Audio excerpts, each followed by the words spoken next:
Did you just open your Etsy shop and later your shop was suspended? Hey everyone, welcome back to the video. Don't get frustrated. You didn't do anything wrong. This happens regularly to new shops, and here's how to fix it. Click on Community and Help in the left side menu. Next, click on Contact Us.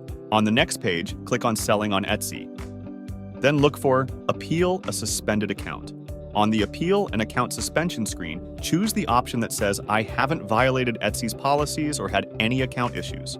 In the 3 remaining required text boxes, copy and paste the text I mentioned in the description below. Also, you can do some modification to the text as per your requirement. Once you have done, hit Submit Appeal and you're done.